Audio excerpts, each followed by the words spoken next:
Give them a shot to do what?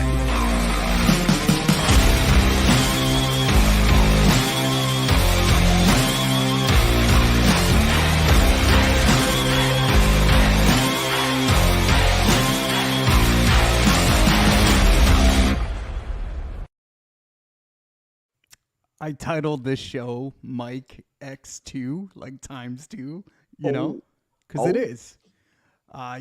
Chicago's in town. And when I mean in town, they're in Queens. And, Mikey and I have been talking trash all week. And I figured what better day to have this sit down when it's the rubber game, right? So, of course. You guys came out swinging, no pun intended, the first game. Second game, we got some magic. I'm not going to lie. I still thought our offense was anemic. But, DJ Stewart proved why he should still be in the major leagues. And, got us that dub. So tonight, is the W going to fly or the Mets going to get that dub? Oh, the song's playing. I'm already prepared. I have it on the stereo. I promise you it's not playing. Yeah, I promise maybe in you your house. playing. In your house. It's playing over here. I don't want to hear no Edwin Diaz music. I don't want to hear nothing. You're not even going to have a lead. I'm feeling it tonight. It's a show to shove day. I'm one of the best pitchers in baseball over the month of April. The best Japanese free agency signing in 2024. Take that to the bank. We don't have any gambling conspiracies or anything over here with Shota and his interpreter. Nothing but love. Nothing but love in the friendly confines, Mike. But the funniest thing is you called that from the gate. You really did. And we're not even out of the gate. Like we're 30 plus games in the season, but it's looking like Mikey Hughes was right. Now, for people who don't know me or Mike, because we're kind of simulcasting on the network, you've seen Mikey's face for the last month and a half everywhere. I mean, who did you interview today? Ice Cube? That was a year ago, but Dude, it came up on my memories. So I was like, and we were talking about Caitlin Clark back then. Right. Not to say that I gave Ice Cube the idea, but credit to me. But it's really cool to see the conversations about Caitlin Clark and the big three right now. So I thought, hey, I haven't talked to Cube in a couple months, but might as well just throw that in there to get his 2 cents and just some good content for the day. Love it. And I'm Mike Powers from The Divide, Fox Sports The Gambler, Give Us a Shot Network, like whatever you want to say. But look, man, a diehard Mets fan, diehard Cubs fan, right time to, lay some cut bets. So we're here sponsored by Cut, the online social betting platform, which allows Mike and Mike to go up against each other. So it's pretty cool, man. I got the Mets plus 110, and I know you got the Cubs at minus 110. You put some money on that. I put a little bit of money. You put a lot of it. So we'll see how that plays out. But yeah, it's Mike versus Mike. Dude, I want to share something with the audience that they may not know. They absolutely don't know. I think only you and I know. But we tried to make this show maybe 2.5 to 3 years ago, right? Yeah. And we had a third guy involved. Oh, man. And one day we were about to launch it. It's a Sunday. And he texted us that he messaged us that he was attacked by a swarm of bees. And we've never heard from this kid again. Never heard from him again. To this day. So last night when I'm watching late night baseball, Arizona Diamondbacks are delayed because of a swarm of bees. I was like, oh my God, like this is what happened to our guy. So what was his name? Austin something? You established the connection, so I have no clue. Oh no, I totally didn't though. Like it was like we were working over at the ASAP network and they were doing great things over there. They were trying to get their baseball stuff up. And shout out to them. They're doing great in the UFC game right now. They've really transitioned. But they were trying to get into the baseball world, and so they put this guy together, and they hit me up about him. There, hey, we'd love to do a show. He's got his third guy that we kind of like, Mike Powers, and turned out that Mike turns into one of my best friends, and by far clears anything. No disrespect, anything this guy had going on. And it's just like, it's till this day I think about it. I'm like, I don't know, like, if that was a lie, and if it was a lie, why was that the lie? There were so many questions and not a lot of answers. And to this day, I wonder how Austin, if his name was Austin, is doing. Right. Like it was just so funny. We're just like, yo, he was attacked by bees. Like we don't Yeah. know. Like, And then yo, I didn't hear from you, man. We mhm. didn't talk for, we would see each other here and there, like in the Yeah. comments section, but we didn't really talk for like a year or so after that Mhm. until we got reconnected, which I thought was like really cool. Yeah, we tried. Yeah, I mean, like you said in the comments, we were both fans of each other's work. When I started with Fox Sports, especially when I got my own show, I started leaning. I was like, yo, hop on in. So, look, man, like this is the Mets are surprisingly good, and I hate to say that at a game over 500, with about 30 games played, but. I definitely thought, especially going down 0-5, like I definitely thought that this season was over. Yeah. When we announced the dance party, I thought it was over, but I have to give the Mets credit. And I know you watched the game last night. That hot dog event was insane. So over 40,000 glizzies were sold at the ballpark, right? There was a situation when somebody asked somebody to throw hot dogs at them. So like if somebody asks you to throw a hot dog at them, you're going to do it. So they were throwing glizzies, but it wasn't to the magnitude that is Citizens Bank. And the reason why they can't have them anymore, or they're now buy one, get one free. But look, man, this was a huge win. They used Seymour Wiener, the veteran that they rolled out from game one, to market this. I thought it was great on the marketing side. It's great on the sponsorship side for Nathan's, and it's great for ticket sales. If they sold 40,000 glizzies, imagine how many seats they sold. Probably right? about 20. So, yeah. But look, man, like, I think it's a win-win.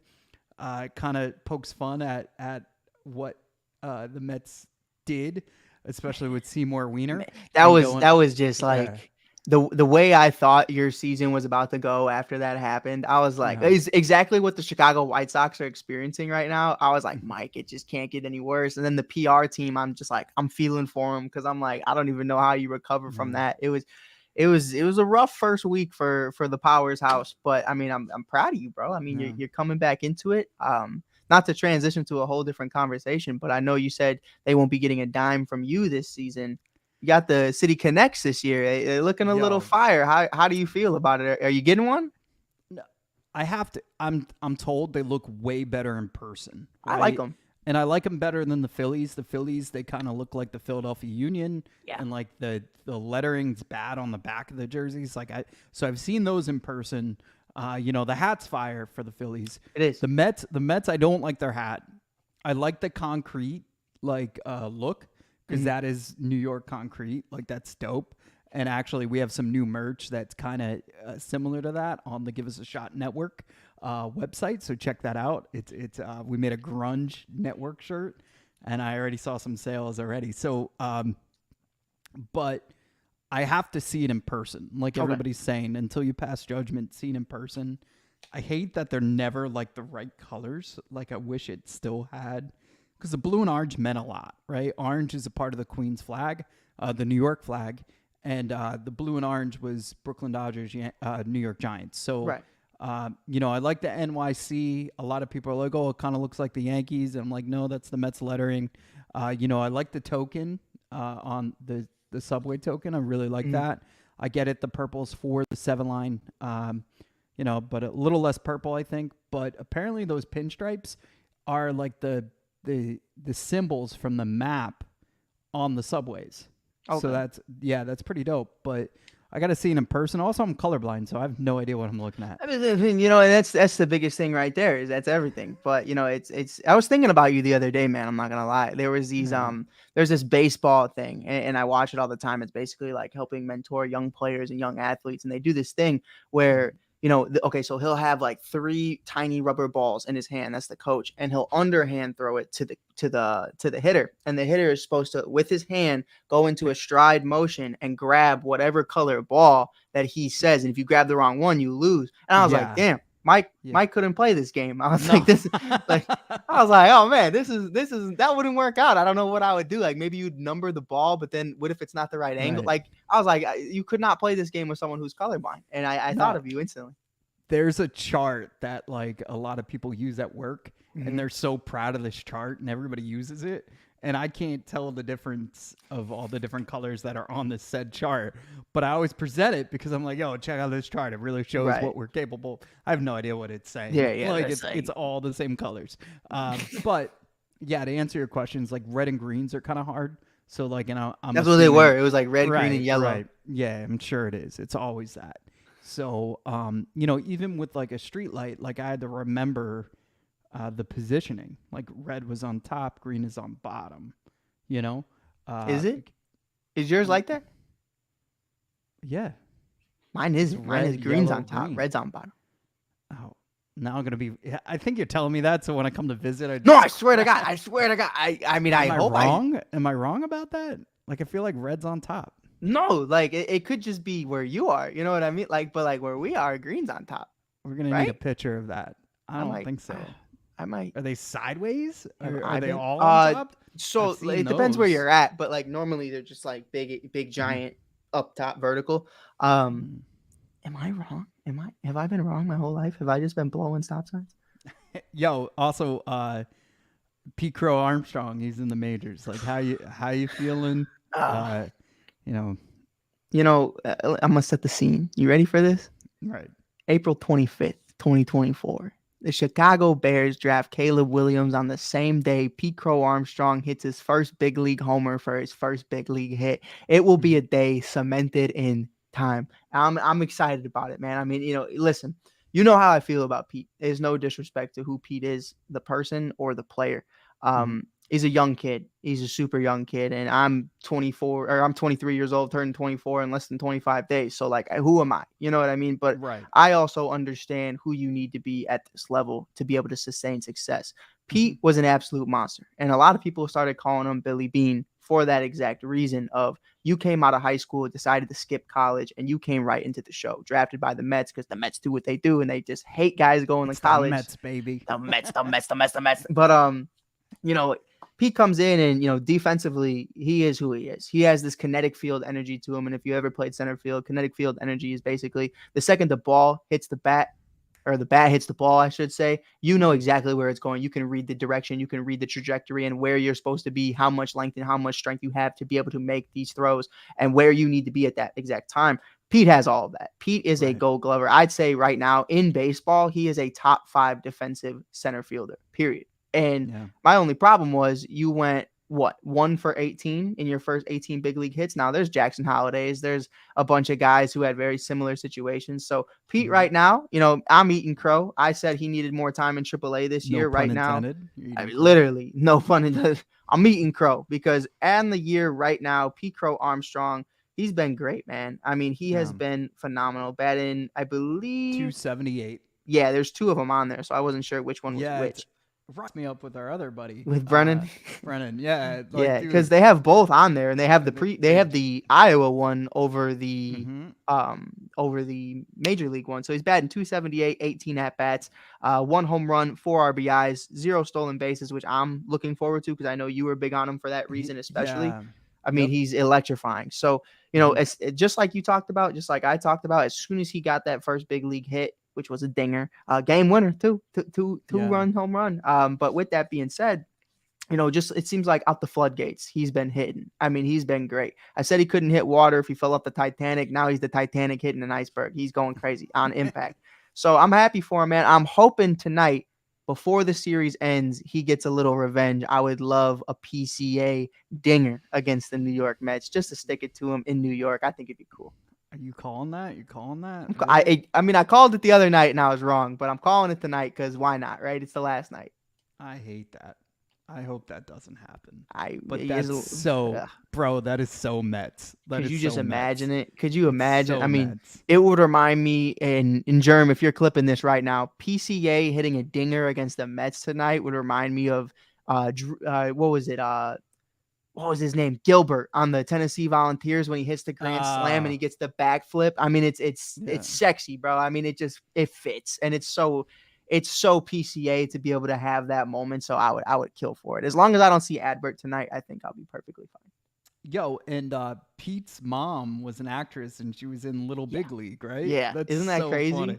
It's So so great. crazy. I So found out crazy. both of his parents were actually actors. So like where the athleticism came from and where this like baseball phenom came from, I have no idea. Money. But I think it's like really cool that it's two people, and we talk about it all the time. Give us a shot, so give us a shot. We're just guys just talking into a mic to each other right now in our basements, and we have a dream and we're chasing it. And I think it's really cool that his parents had a dream as well to be actors or an actress, which is really hard business to get into. So you're not everybody's Leonardo DiCaprio. So it's cool that Pete also had a very interesting career path. And hey, I'm not going to college. I'm going straight to the big leagues. And things aren't working out. Now they're working out. But you know what I mean? Like it's really cool that like you have a family who kind of comes from that entrepreneur type level career path. Yeah, and the Mets also have a guy that's only 18 at bats on the season, and he's new to the Mets, and that's JD Martinez. And man, what I could tell you is that he has reminded us of what a DH should be. Like, you know what I mean? Like, we've never really had one as a fan base, so it's like, oh my God, like this is normal. Like this is a normal DH because he was always like our other catcher, like a utility guy. There was never like a solid back coming off. Vogelback did a lot of DHing for the greatest Chicago Cub of all time. Oh man, I do like Vogie. Like I do too. He is a vibe. He was a fan favorite for sure. But that experiment lasted a season too long, in my humble opinion. But JD's in 17 at bats. He's batting .294, couple ribbies, one ribby actually. But dude, there's so much hope with this bat and like what it does to the lineup, because now, like honestly, it was like 1 through 6. Now it's 1 through 7. Right. Not saying much, but it's exciting. It's just there's so much more that the Mets need to do to like really, like you said, like earn me back. I'm not gonna lie. I am gonna go to Met games in London. I'm going to the games in Philly this month. So I'm still a Met fan. I'm just like, Steve Cohen's got plenty of money. He needs to spend it, not me. And that's my feeling. So I bought a couple shirts off of Timo. Okay, I see you, Mike. I see you making moves. Making moves. No, or you can get a Met Met-sized jersey at Give Us a Shot too. You can check out our store. Yeah, we got. I have a laundry list of our merch. I'm very proud of all of it. Shy Kid shirt, everything. So we have a Shy Kid shirt. Wait a minute, we have a Shy Kid shirt. Yeah, I've seen it in development. Swear to God, I didn't know this. Can you share your screen? I don't have my keyboard, or else. That's okay, man. I need a Shy Kid shirt. I don't know. Yeah. Hey, make sure you check out. I'll cut this up. Yeah. Oh man, I didn't know. I would have pumped it out. I had no idea. I got the Angel Reese one. We dropped. I was gonna say. I was gonna say. At least I know you're making shirts, like at the very least. Yeah. But I did see a mock of your logo as a shirt. I don't. Oh, we're killing it. We're killing it if we do that. Yeah. That's awesome.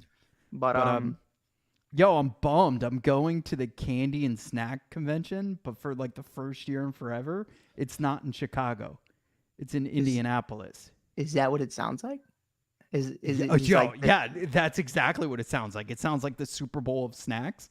Wow. And I'm going thanks to our sponsor, Iconic Candy, to help them make some amazing content. But what they're doing right now is they brought back candies from the past. Things that you probably don't remember, but will definitely unlock a childhood memory. And now they're bringing back 90s candies. So like now it's my turn to have that nostalgia. So like I've seen it from the generation behind me with Bar None chocolate bars, cream savers, and stuff like that. Now I'm getting that same experience. Like there's things down the pipe that I can't talk about right now. But for example, like Bubble Jug and all these other awesome 90s candies. They're announcing it. So it's been pretty cool. But I was like, oh, like they're like, can you come? I was like, sure. And I was like, yo, I went to text you. And she goes, it's in Indianapolis. I was like, hey, I mean, I'm in Indy all the time. I could still come. It's not far, right? It's not. No, I used to cover the Indiana Fever sometimes over there. And then the South Bend Cubs are over there. I'm always over in Indy. I'm not a fan of Gary, Indiana, but as long as it's not in Gary, I'll be there. Yeah, no, it's wherever the Indy 500 is. So it's in that. Oh, that's like right in Indianapolis. Actually, it's like right outside, if Right. I'm not mistaken. Mike, if you need me there, I'll be there. Okay, cool. Awesome.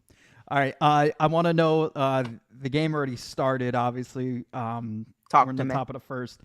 Will there be a run scored in the No. first inning? Oh wait, who's pitching for the Mets? A Budo. No. I'm gonna Right. say no. Good, because you already got one out. I'm gonna go yes, just for the whole cut of it. And just see. I think there's gonna be a run scored. The Mets have to get out early and often. Also, right now you got first and second with one out. That was not like that when I just looked at it. But you do know, especially in this That's too series, man. funny. There's been a couple games, especially we just left Boston, and let me tell you, Mike, we left Boston with I don't know how many guys left on base. I mean, we left at least 7 guys on base in that entire Yeah. series. And I know that doesn't sound like a lot, but it felt like a lot. And then even the other night against the Mets, we're leaving guys on base, guys are on third, guys are in second, guys are in scoring position, and we just leave them. Dansby Swanson, who, Mike, can I ask you a question? Sure. Is something wrong with Dansby Swanson? Dude, I don't know.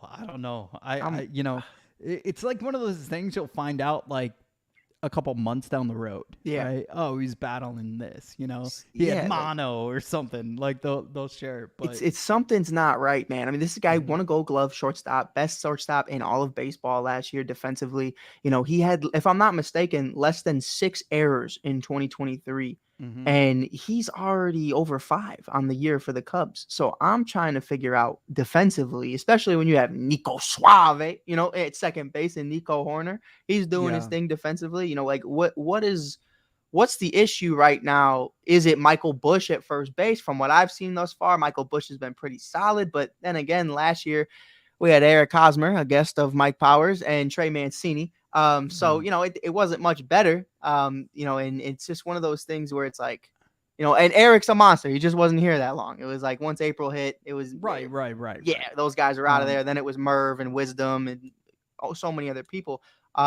David, I appreciate you, brother. In the comments really quick, I just want to give a shout out because David's here for every single live on every single episode to give us a shot. He's always there. So I don't know. I think they're lingering injury or mentally just something's not right with Dansby right now. And I have never seen that from Dansby in his entire career, whether that's collegiate or not. So I'm curious to what it is. But I'm not a fan of it. I like that you recognize that it could be just the fact that the first baseman is not as good as he was. And I know you still tried to say he was, but yeah, that's a huge factor because like the cool part about being a first baseman is like you're not to blame if it's a bad throw. Right. But you also do not get the credit if you pick it out of the out of the ground. So like Anthony Rizzo, just like Javier Baez made some great plays. Don't get it twisted. El Mago is a wizard forever in Chicago, but Anthony Rizzo was out there doing the splits like it was nobody's business. Yeah, and I think he was the first guy I ever saw. No, he wasn't. Like Delgado was. That's a gem right there. The slap tag. That is my favorite play as a human being, but also like it's become so norm that like again as a first baseman it's not a big deal, but you get pulled off the line towards the left and you just slap the runner coming down, and it's a great feeling, especially if that runner is known to run his mouth and you get to hit him. You get to like literally it's like a backhand with a whale, like a first baseman's glove. It's like a whale fin, and it was so much fun to do. I would even do it in beer league softball, and sometimes I didn't need to do it. Yeah, no, I seen it like 2017, I think it was. It happened to Puig, Yasiel Puig. And I was just like, it wasn't against the Cubs, if I'm not mistaken. I think it was against the Reds or something. And I just was like, that felt good. That felt good to even watch that happen. Like that needed to happen. So I'm definitely with you. But like I want to also point out, because I don't want anybody, clipping this. And 2 months later, when he wins the Gold Glove, I'm wrong. Michael Busch is figuring it out. And I think, offensively, it's a Bush league for him. I mean, he is doing it. I mean, I was there for his first home run as a Cub against his old team in the Dyers. So like it was sick. And then he hits 5 consecutive home runs in each game. 1, 2, 3, 4, 5, Cinco de Mayo's coming up, and Michael Bush is here for it. I mean, he's been great offensively, batting over 290, hitting dingers all day. He's been phenomenal. But defensively, I've seen him make great plays. I've seen him make so plays, and I think at third base, you have a lot of questions with Christopher Morel. First base, you have a lot of questions about Michael Bush. And I think they're both kind of coming into each other. But again, like, it's Dansby Swanson we're talking about. You're very familiar with it as well. You're watching Trey Turner all the time in Philly. And then obviously you have Francisco Lindor. So these aren't guys that we're typically used to, just like Lindor struggling in the beginning of the season. Like, you're not typically used to seeing that stuff. So I don't know what's in the water for Dansby. Maybe that new podcast he started up is just taking too much time, but I don't know. I really don't, but I'm hoping, I always bet on Dansby, so I'm not too concerned. Yeah. So when I was in LA, I don't know if I shared this with you, and I don't know if I shared it on our show at all, but so we're sitting in the crowd, like Peyton's asking me questions, and she's like, "Oh, is Mookie Betts like originally from the Dodgers?" I was like, "No, he's from Boston." And then she goes, "What about Shohei Ohtani?" And I'm like, "No, he's from the Angels." And then she goes, "What about the Freddie Freeman guy?" And I'm like, "From the Braves." And everybody just starts cracking up. And she's like, "Why did they all decide to come here?" And I go, "Money." So it's just funny, but also like that's the origins. But like then my brain was like, I can't fault Pete Alonso if he doesn't come back. You know what I mean? Because I did not know this is where this conversation was going, but I'm here for it. So that's where my brain kind of went, was like these 3 guys were icons in their cities. Yeah. Like, there's no doubt about it. Like, don't get me wrong.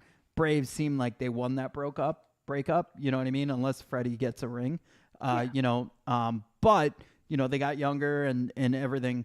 But in my humble opinion, like, it's like, I can't fault them. So I just keep thinking about, dude, my brain just keeps thinking about how great Pete would look in a Cubs uniform. So I'm glad your man's doing better at first, because like it kind of, I hope it stays. And here's the thing, like at the end of the day, for me, I'm good. If we end up with Pete, great. But I already got Cody here. I don't need another Boris client, especially the way last season went. Then we'd have Pete and Cody both, being free agents at the end of the year. I was going to say, yeah. Yeah, there's a lot. If you want Matt Mervis, I mean, go for it. You know what I mean? But I would not trade Michael Bush by any means. I'm excited about Mike. He's on the team for the next 6 years. He's 26.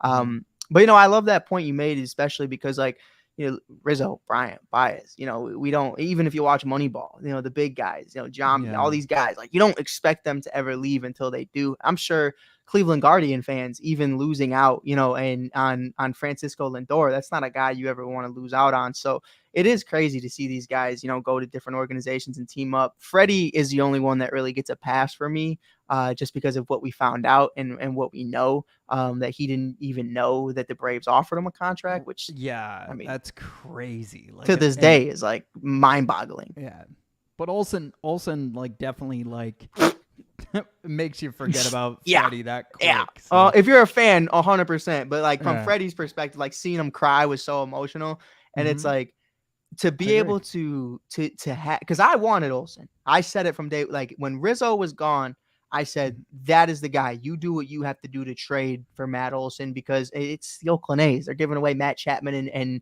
Matt Olson, the Matties. I mean, they're just gone, and it's like.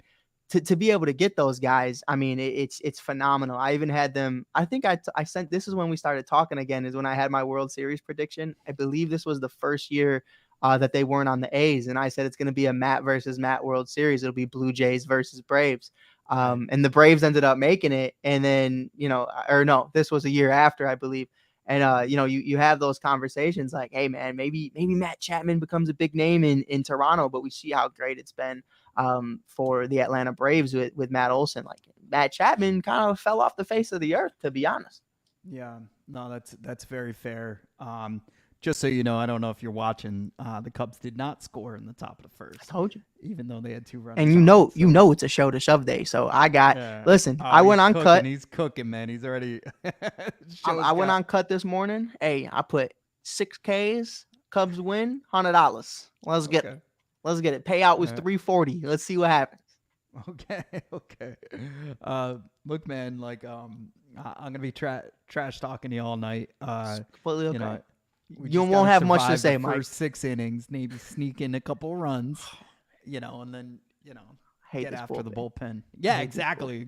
So I mean, if you really look at even yesterday's game, like you could see that's when it kind of came to life. Yeah, I mean, it has been if I can have 2 seconds just to like, man, like Adbert blowing over 5 saves this year so far in less than 10 chances to have a save is so unlike him. And I know, this is a guy, I'm friends with Adbert, and I've been friends with him since he was in the minor leagues. And, watching him go from quote unquote a failed starter when they used to have those t-shirts with Andrew Chafin, which I love from Obvious Tees, to turn into one of the best closers in baseball last year. It was great to see, but I didn't know if we could sustain that. And when I texted you, when Craig Counsell didn't automatically announce him the everyday closer during spring training, I said, I have questions, and I don't know if Craig, maybe it's the velocity isn't there. He's not throwing 100. You know what I mean? Maybe it's something he saw that we didn't. Obviously, that's coming into terms now. Guys have a full year to kind of just dissect him and what he's going to bring. And maybe that's why first years are always, it's a honeymoon stage. It's always great to throw guys into new spots. But once you have a full year of film, it's a lot harder. And also, really quick, long list, but I'm going to name them: Cody Bellinger, Justin Steele, Seiya Suzuki, Julian Merriweather, Jordan Wicks. You're hurt. All of them. They're all hurt. And I just like, for us to be winning and in first place as of today, and the Cardinals are in last, bank it. To have that happen, and to still be winning at a decent level and be in first place, I can't act like, I can't cry over spoiled milk. Like the guys are hurt. It's okay. But, we're winning. And I think that's all that matters, really. But we need our boys back. Yeah, and look, and speaking of closers, no matter how good your closer is, he could have a bad day. And Monday, we witnessed that with Diaz. He gave up the 2-run dinger to Chris Morale, and it's just he needed that. It was so like I'm like, all right, tie game. Diaz gets us through the 9th. It's technically advantage home team, right? Because you control your own destiny with the runner at second, and you got an extra at bat, so like you could still have this a walk off in the 9th.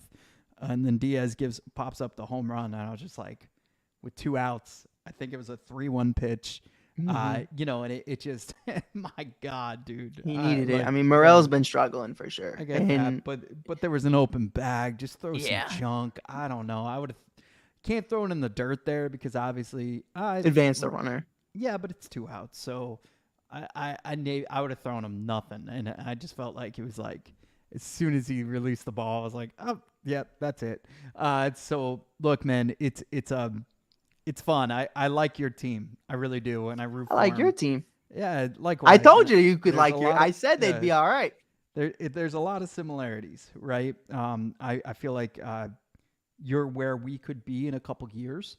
Especially like when you rattle off all of our prospects that are in the Gilbert, system right Luis, now. Or not Luis. How do you say his name? Acuna's brother. Luis Angelo? Yeah, Angelo Acuna. Acuna? Because it has a Luis in front of it, and I didn't know how. No, you're right. Yeah. Okay. I did. But for me, like with your division, like the only other people that I'm worried about, like, is Cincy. Like, I get it. The Brewers, like, I feel like they always self-implode. But Cincinnati has definitely, like, a vibe. And I love their City Connects. I feel like they have one of the best City Connects. And they do. They do. I'm thinking, Mike, not to cut you off, but just because I want to speak it into existence, I've said it since the beginning of the year, and I'm looking pretty okay.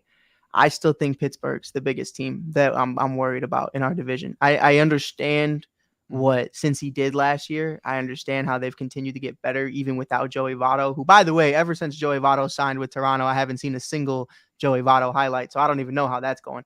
But since he's been great, and I got Ellie on my fantasy team, so life is great for Mike Hughes. We're 3-0 right now. Bob and Noelas are 3-0, led by Bobby Witt Jr. But I look at what they were able to do, the Pittsburgh Pirates. You bring back O'Neal Cruz, who's striking out a lot right now, but I think he's going to figure it out. You have a bunch of young guns. Paul Skeens is dominating in AAA, and he can come up any day now. And then obviously they trade for Joey Bart. So I'm very concerned about Pittsburgh. I'm concerned about Cincy, like you said, St. Louis, trash. And then the Brewers. We got your manager. Christian Yelich is already banged up. Just call it quits. Call it quits. Yeah. You got your little prospect. That's cool. We got like 3 of them, so I'm not worried. Yeah, I feel like although they lost today, I feel like Pittsburgh could not wait to get out of April. They got swept by the Mets. Yeah. They go on like a 6-game losing streak, and then they finish it now with I believe a 4-game losing streak. They got swept by Oakland. So like if the Mets, I felt good that the Mets swept the Pirates. Hayes is my daughter's favorite player in the world. Really? Yeah, she said he was going to hit a home run. We're in Pittsburgh. And so I bet $100 on it, and it hit. And it was unbelievable. I'll never forget it. We were in like the playground area. They have a lot of cool stuff for kids. And she ran to the fence. She goes, "This is the one he's going to hit." And I'm like, yeah, sure. And boom, right out of the park. I could not believe it. I bought our Hayes jersey that day. Pirates have a soft spot. My dad used to work with the owners of the Pirates. And, he was he rooted for the Mets because he knew how much I loved them. But he was absolutely a Pittsburgh Pirates fan. So, so I don't mind. I let my daughter rock a Clemente, cool. A Hayes jersey, whatever she wants. So it was kind of cool to have that moment. But when the Mets swept, she's like, "You didn't even let them win 1? Like, they could have won 1." And I was like, "No, this is a big deal for us." But now that Oakland did it, I was like, is it that big of a deal, or the Pirates are just right now that bad? So. Yeah, I mean, there's a lot of questions about like who they're going to be, but I see it brewing. No pun intended, because I know the Brewers aren't brewing nothing. But that coffee is 2 years old, so it's time to revamp that. But I'm excited, man. And I think, the bigger thing you and I talked about, like Woodruff is here, but he's injured. Corbin Burns is gone. Yelich is injured. Like, and then whatever is happening in St. Louis. Like when I tell you, Mike, like you've had these same conversations with me about the Braves and the Phillies, but like I was concerned when Paul Goldschmidt and Nolan Arenado ended up on the St. Louis Cardinals. I was very concerned, especially because the Cubs were just entering somewhat of a rebuild or a retooling, I guess you could say. But it's just been the furthest thing from it. And I don't know if that continues. I think like right now, if I'm not mistaken, Paul Goldschmidt isn't even batting his weight. So like, that's crazy to me. And Nolan's Nolan, but like he's taking a drop off from the Silver Slugger, so it seems wide open for us, man. And even for the Mets, there's conversations about, what you guys could potentially wild card team, maybe with the extra playoff teams. I think it's going to be in the cards for good old Mikey Powers. Yeah, that's fair, man. No, I'm excited. I can't wait for this series to be over. See who has bragging rights for the next couple months. I got it on you. It's over. I don't know, man. I don't know. A shoulder shove day? Come on. Yeah. Come on. Come on. We're in the top of the second, no runs. Nobody on right now. So, dude, that's the real question mark with the Mets. Senga is on his way back. He's a couple weeks away, which is exciting. So a few more starts and we get Kodai back. Wait, really? Yeah. I thought he was I don't know. done. No. He's not done for the season. Not that's huge, man. It is huge. Mike, it is congratulations. Huge. Thanks, man. Yeah, that's like actually huge. We might have a starting pitcher that's like, Oh my god! But Sevy the other day going 8. That was crazy. I was at the gym. The gym on the treadmill, like I was like, God. Yeah. So like, of course, Diaz gives it away. So like, it was just, dude. It was a crazy situation, and if we could get Sevy and Senga, like that's a good 1-2 punch. It's decent, but it's not, it's not starting pitching of the past with the Mets. It's no Justin Steele, Shota Imanaga, but it's all right. It's all right. All right, I'm gonna leave you on that note, brother. Enjoy the rest of the game, and we'll connect sometime tomorrow or something. You too, brother. Play the damn song. We're there. See it. They're not playing the song, by the way. They're playing the song. You're not playing the song. What's the sad song? Do you have a sad song when you lose? I do. I think it's Sweet Home Chicago. I think they Okay. just play Sweet Home Chicago when we lose. We're gonna play that on repeat tonight. Let's go.